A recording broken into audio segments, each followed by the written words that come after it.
Yang saya hormati Pak Pendeta dan seluruh keluarga besar atau Majelis GKJ Danukusuman.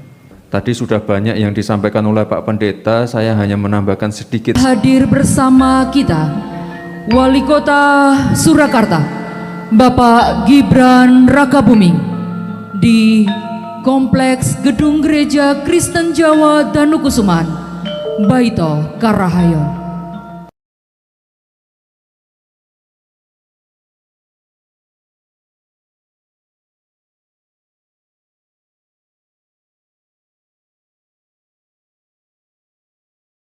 Salam sejahtera untuk kita semua. Selamat siang Bapak Ibu semua.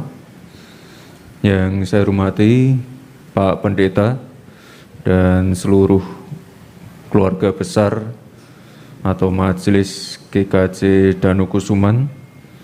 Yang saya hormati Forkopimda dan juga para tokoh-tokoh, para senior-senior, Pak Dardiri, terima kasih.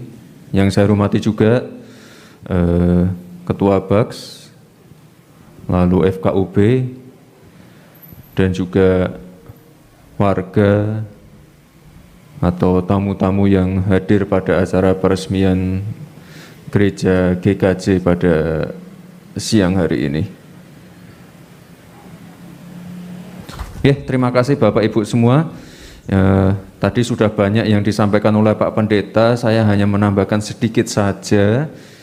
Ini karena angka COVID-nya terus naik, tapi bukannya saya mau menakut-nakuti, ini silahkan saja seluruh acara-acara berlangsung seperti normal. Ini tadi saya bertanya, kapasitasnya 600 ya Pak ya, monggo silahkan diatur saja. Saya kira tidak perlu ada pembatasan-pembatasan yang terlalu ketat. Yang paling penting ini jemaatnya yang belum booster segera booster, nanti biar diatur oleh Pak Camat atau Lurah atau Puskesmas yang ada di sini. Jadi tidak perlu takut, karena saya lihat varian yang terbaru ini hampir-hampir mirip seperti ya flu-flu biasa itu. Tapi kita tetap perlu waspada, terutama untuk menjaga ini ya yang lansia dan anak-anak. Tapi silakan berkegiatan, silakan beribadah seperti normal, silakan agak rame-rame nggak apa-apa, agak berkerumun tidak apa-apa. Pokoknya kita pengen semua kegiatan berlangsung seperti normal. Yang penting maskernya terus dipakai. Ya, dan sekali lagi, karena capaian booster di Kota Solo ini masih 60%, idealnya itu 70% untuk mencapai herd immunity. Jadi mohon Bapak Ibu semua saya dorong untuk segera melakukan vaksin booster. Bisa dibantu juga oleh nanti TNI Polri juga. Jadi semuanya dibuka, dan di tempatnya Pak Dandim biasanya di kelurahan-kelurahan sampai malam ya Pak ya. Jadi silahkan Bapak Ibu semua ya, vaksinnya gratis, halal, efek sampingnya cuma sedikit, efek sampingnya cuma kemeng saja, nggak ada efek samping yang lain. Jadi harapannya ini meskipun nanti banyak varian-varian baru, ada gelombang-gelombang baru, kita tetap bisa berkegiatan dengan normal. Eman sekali kalau ini gerejanya sudah dibangun dengan megah seperti ini. Soalnya terakhir saya ketemu waktu sebelum Natal ya Pak ya, kan masih kecil itu di sana. Sekarang pindah ke sini lebih megah, kapasitasnya lebih besar. Ya harapannya jangan sampai kegiatan-kegiatan dibatasi hanya karena COVID. Saya pengennya semuanya normal-normal saja. Gerejanya rame, pasarnya juga tetap rame. Pokoknya saya pengen semuanya tetap rame biar percepatan pemulihan ekonomi segera bisa diraih. Itu saja Bapak Ibu, saya pesan juga, ini saya ucapkan selamat atas peresmian GKJ Danukusuman. Harapannya ke depan ini selain menjadi tempat peribadatan, ini menjadi tempat juga untuk berkumpulnya warga, menyelesaikan masalah-masalah sosial, dan juga sekali lagi saya berpesan mohon sekali protokol kesehatannya dijaga biar semua kegiatan-kegiatan bisa tetap berlangsung dan kita tidak perlu takut lagi karena ini COVID-nya sudah makin melemah.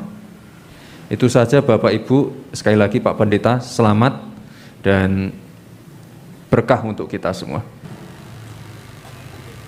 Yang secara simbolis merupakan penanda resmi dibukanya gedung gereja GKJ Danukusuman untuk tempat ibadah dan pelayanan bagi masyarakat.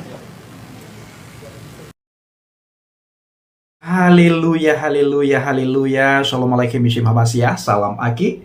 Aku kabarkan Injil keselamatan. Bapak Ibu kasih Tuhan, ketemu lagi dengan saya Evangelis Abraham Effendi Usman. Bagaimana kabar Bapak Ibu semua? Tentu luar biasa. Yes.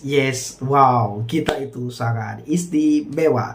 Saudaraku para pencinta Jehabaget, saya selalu berdoa kepada Tuhan, kiranya Bapak Ibu selalu dalam lindungan Tuhan, dijauhi dari segala mara bahaya, celaka maut, musibah, sakit penyakit, maupun dari niat-niat orang yang ingin berbuat jahat kepada kita semuanya.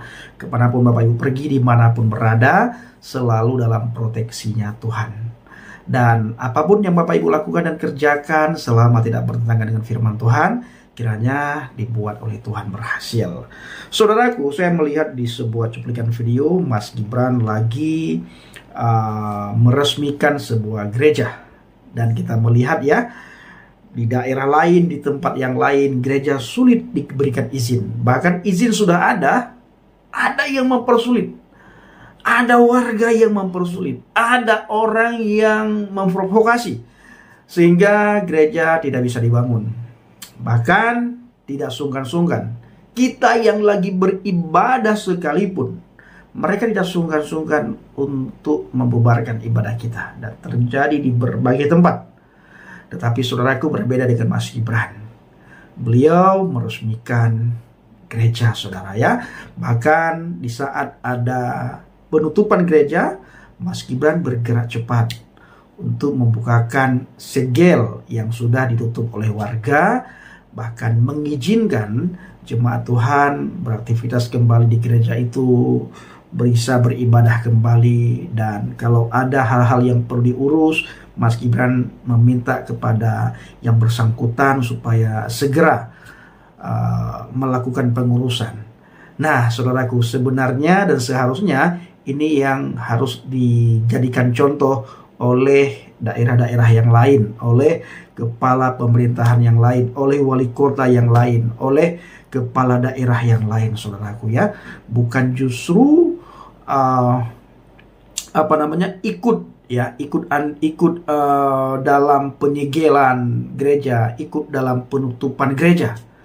Nah, sudah tidak memberikan izin, sulit memberikan izin, ini justru ikut bersama dengan oknum-oknum tertentu untuk menutupi gereja. Saudaraku, semakin gereja kita dipersulit, semakin banyak orang yang datang kepada Tuhan. Dan saya melihat hari-hari ini di bangsa dan negara kita, khususnya Bapak Ibu, banyak sekali dari Kedar Nebayot mulai berdatangan kepada Yesus. Terjadi pemurtadan di mana-mana. Orang murtad di mana-mana di bangsa dan negara kita, saudaraku. Yang dulunya kita tidak pernah berpikir Aceh itu ada yang murtad. Tapi hari ini saudara bisa lihat sendiri, banyak orang Aceh yang murtad.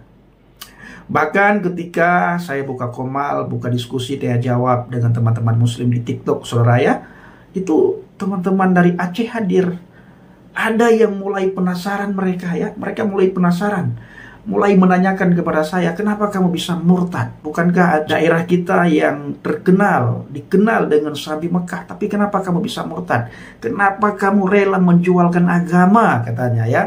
Tetapi setelah saya menjawab panjang lebar, memberikan pemahaman kepada mereka, mereka bisa memaklumi. Karena ada banyak orang Aceh sekarang Bapak Ibu, mereka sudah tidak lagi mempermasalahkan dengan kemurtadan saya ya, tentang saya sudah murtad. Awal-awalnya ya mereka marah sekali.